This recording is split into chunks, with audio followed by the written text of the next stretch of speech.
അപ്പോൾ ഇന്നൊരു ബ്രേക്ക്ഫാസ്റ്റ് റെസിപ്പിയാണ് കാണിക്കുന്നത്. ഭയങ്കര സിമ്പിളായിട്ട് ചെയ്യാൻ പറ്റിയൊരു കടലക്കറിയുടെ റെസിപ്പിയാണ് കേട്ടോ. അപ്പോൾ ഞാൻ കുക്കറിലോട്ട് ഒരു 2 ടേബിൾ സ്പൂൺ വെളിച്ചെണ്ണയാണ് ചേർത്ത് കൊടുത്തത്. 2 പച്ചമുളക്, ഒരു 5-6 അല്ലി വെളുത്തുള്ളി, ഒരു കഷ്ണം ഇഞ്ചി, ഇത് മൂന്നും കൂടെ ഒന്ന് ചെറുതായിട്ടൊന്ന് ചതച്ചെടുത്താനായിട്ട് ആ ഒരു കൂട്ട് ചേർത്ത് നന്നായിട്ടൊന്ന് വഴറ്റിയെടുക്കാം. അതിൻ്റെ ഒരു പച്ച ചുവന്ന് മാറി വന്നതിന് ശേഷം നമുക്കിതിലേക്ക് ഒരു 3 സവാളയാണേ, അത് ഇതുപോലെ ചെറിയ കഷ്ണങ്ങളാക്കി മുറിച്ചെടുത്തതായിരിക്കണം കേട്ടോ. അപ്പോൾ നമ്മൾ ഈ ഒരു കടലക്കറിക്കൊക്കെ സ്ലൈസ് ചെയ്തിടാതെ ഇങ്ങനെ കഷ്ണങ്ങളാക്കി മുറിച്ചെടുക്കുന്നതായിരിക്കും കുറച്ചും കൂടെ നല്ലത്. അപ്പോൾ സവാളയൊക്കെ നന്നായിട്ടൊന്ന് വെന്തോന്ന് പറഞ്ഞു ഇതുപോലെ നായി വന്നതിന് ശേഷം മാത്രം നമുക്കിതിലേക്ക് ചെറിയൊരു തക്കാളി കഷ്ണങ്ങളാക്കി മുറിച്ചതാണ്, അതും കൂടി ചേർത്ത് കൊടുക്കാം. അപ്പോൾ തക്കാളി 2-3 ഒന്ന് ചേർക്കരുത് കേട്ടോ, കടലക്കറിക്ക് ആ ഒരു ടേസ്റ്റേ മാറിപ്പോകും. ഒരു വലിയ തക്കാളിക്കാണെന്നുണ്ടെങ്കിൽ പകുതി എടുത്താൽ മതിയാകും, ചെറിയ തക്കാളിക്കാണെന്നുണ്ടെങ്കിൽ ഒരെണ്ണം എടുക്കാം. പിന്നെ ഇതാ 1.5 കപ്പ് കടലയാണ്, വെള്ളക്കടലയാണ് എടുത്തിട്ടുള്ളത്. നന്നായിട്ട് കഴുകി നിറച്ച് വെള്ളം ഒഴിച്ചിട്ട് ഒന്ന് തലേ ദിവസം ഒന്ന് കുതിർന്ന് വരണ്ടിട്ട് വെച്ചിട്ടുള്ള കടലയാണേ. അല്ലെന്നുണ്ടെങ്കിൽ ഒരു 6 മണിക്കൂർ ഒന്ന് കുതിർത്തെടുത്താലും മതിയാകും. അപ്പോൾ വീണ്ടും നമ്മൾ കറി വയ്ക്കുന്ന സമയത്ത് ഒന്നും കൂടെ ഒന്ന് കടല കഴുകി വെള്ളം കളഞ്ഞിട്ട് വേണം എടുക്കാനായിട്ട്. അപ്പോൾ കടലയും കൂടെ ചേർത്ത് നന്നായിട്ടൊന്ന് ഇളക്കിയതിന് ശേഷം ഇതിലേക്ക് ഇനി മസാലപ്പൊടികൾ എന്തൊക്കെയാണെന്ന് നോക്കാം. 1/2 ടീസ്പൂണോളം മഞ്ഞൾപ്പൊടി ചേർത്തെടുക്കുന്നുണ്ട്. പിന്നെ ഇതാ 1 ടേബിൾ സ്പൂൺ മല്ലിപ്പൊടി, 1 table spoon Kashmiri chilli powder. പിന്നെ ഇതിൽ വേണ്ട നമുക്ക് ഒരു 2 ടീസ്പൂണോളം പെരിഞ്ജീരകത്തിൻ്റെ പൊടിയാണ് ചേർത്ത് കൊടുക്കുന്നത്. പിന്നെ ഒരു 1/2 ടീസ്പൂണോളം ഗരം മസാല പൊടിയും കൂടി ചേർത്തെടുക്കാം. പട്ട, ഗ്രാമ്പൂ, ഏലക്ക, ഇത് മൂന്നും കൂടെ ഒന്ന് ഡ്രൈ റോസ്റ്റ് ചെയ്തിട്ട് പൊടിച്ച് വെച്ചിട്ടുള്ള മസാലയാണ്. അപ്പോൾ ഇത്രയും കൂടി ചേർത്ത് നന്നായിട്ടൊന്ന് എല്ലാം ഒന്ന് ഇളക്കി വെച്ചിപ്പിക്കാം. ആ ഒരു പൊടിയിലേക്ക് ഒരു പച്ച ചുവന്ന് ചെറുതായിട്ടൊന്ന് മാറി വരും. അപ്പോൾ എല്ലാം കൂടെ ഒന്ന് നന്നായിട്ടൊന്ന് മിക്സ് ചെയ്തെടുത്തിട്ടുണ്ട്. ഇനി ഇതിലേക്ക് ഇത് ആവശ്യത്തിനുള്ള ഉപ്പ് ചേർത്തെടുക്കാം. ഞാൻ ഇവിടെ 1 ടീസ്പൂൺ കല്ലുപ്പാണ് ചേർത്ത് കൊടുത്തത്. ആവശ്യമുണ്ടെങ്കിൽ നമുക്ക് പിന്നെ ചേർത്ത് കൊടുക്കാം.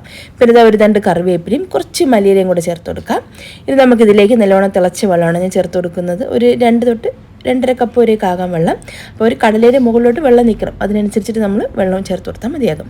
എന്നിട്ട് ഒന്ന് നന്നായിട്ട് എല്ലാം ഒന്ന് ഇളക്കി ഒന്ന് യോജിപ്പിച്ചതിന് ശേഷം കുക്കറിൻ്റെ അടപ്പുകൊണ്ട് അടച്ചിട്ട് ഒരു 6-7 വിസിൽ പോകുന്നവരെ നന്നായിട്ട് ഒന്ന് കുക്ക് ചെയ്തിട്ടെടുക്കും. അപ്പോൾ അത് കടലേക്കൊന്ന് നന്നായിട്ടൊന്ന് കുക്കായി വരുന്ന സമയം കൊണ്ട് നമുക്ക് പുട്ടിനുള്ള മാവൊന്ന് റെഡിയാക്കിയിട്ട് വെക്കാം കേട്ടോ. അപ്പോൾ അത്യാവശ്യം വാവട്ടം വലിപ്പമുള്ളൊരു പാത്രം എടുത്തിട്ടുണ്ട്.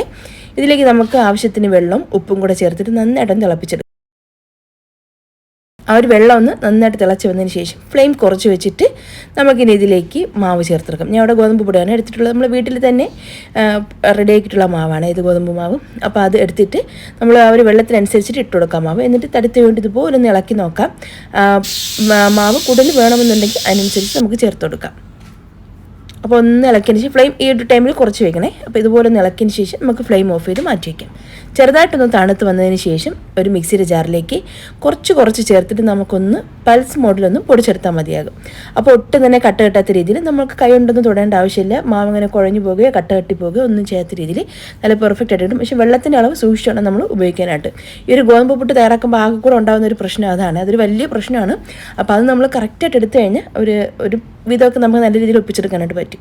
പിന്നെ എന്താ നമ്മളിങ്ങനെ കഴിഞ്ഞിട്ട് തൊട്ട് നോക്കുന്ന സമയത്ത് വെള്ളം കുറവെന്ന് തോന്നിക്കഴിഞ്ഞാൽ കുറച്ച് വെള്ളം ചെറുതായിട്ടൊന്ന് തിളച്ചിട്ട് ഒന്ന് കുഴച്ചെടുത്താൽ മതിയാകും. അല്ലെന്നുണ്ടെങ്കിൽ ഇതുപോലെ തേങ്ങ ചിരകിയിട്ട് ആ ഒരു വെള്ളത്തിന് പകരം നമുക്ക് തേങ്ങ ചേർത്ത് ഒന്നും കൂടെ ഒന്ന് മിക്സ് ചെയ്തെടുത്താലും ഒട്ടും തന്നെ കട്ട കെട്ടാത്ത രീതിയിൽ മാവ് നമുക്ക് പെർഫെക്റ്റ് ആയിട്ട് കിട്ടും കേട്ടോ. അപ്പോൾ ഞാൻ അവിടെ ചിരട്ടപ്പുട്ടാണ് കേട്ടോ തയ്യാറാക്കി എടുക്കുന്നത്. അപ്പോൾ ആ ഒരു ചിരട്ടപ്പുട്ട് മേക്കറിലോട്ട് കുറച്ച് തേങ്ങ ഒന്ന് അടിഭാഗത്തായിട്ട് വെച്ചെടുക്കുന്നുണ്ട്. എന്നിട്ട് നമുക്കതിലേക്ക് ആ ഒരു ഗോതമ്പ് മാവ് നിറയ്ക്കും.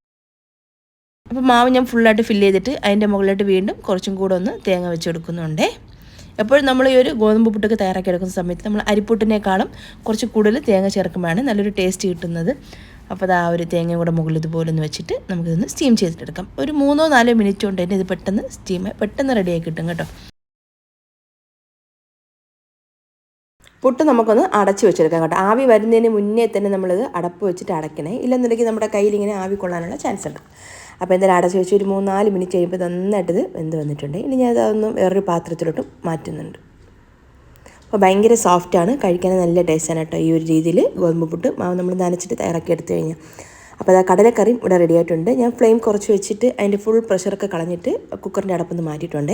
എന്നിട്ട് വീണ്ടും ഫ്ലെയിം കുറച്ചൊന്ന് വെച്ചിട്ട് ഒരു 15 മിനിറ്റ് ലോ ഫ്ലെയിമിൽ ഇട്ട് വെക്കുന്നുണ്ട് കേട്ടോ. ആ ഒരു കറി ഒന്നും കൂടെ ഒക്കെ ഒന്ന് സെറ്റ് ചെയ്യാൻ വരാൻ വേണ്ടിയിട്ട്. അപ്പോൾ അത് വളരെ സിമ്പിളായിട്ടുള്ള ബ്രേക്ക്ഫാസ്റ്റ് ഇവിടെ റെഡി ആയിട്ടുണ്ട്. നല്ല ടേസ്റ്റാണ് കഴിക്കാൻ വേണ്ടിയിട്ട്. അപ്പോൾ എന്തായാലും ഈ ഒരു രീതിയിൽ ട്രൈ ചെയ്ത് നോക്കിയിട്ട് എൻ്റെ ഒരു ഫീഡ്ബാക്ക് താഴെ കമൻസ് ആയിട്ട് കൊടുക്കണേ. അപ്പോൾ ഈ വീഡിയോ കണ്ട എല്ലാ കൂട്ടുകാർക്കും താങ്ക്സ്.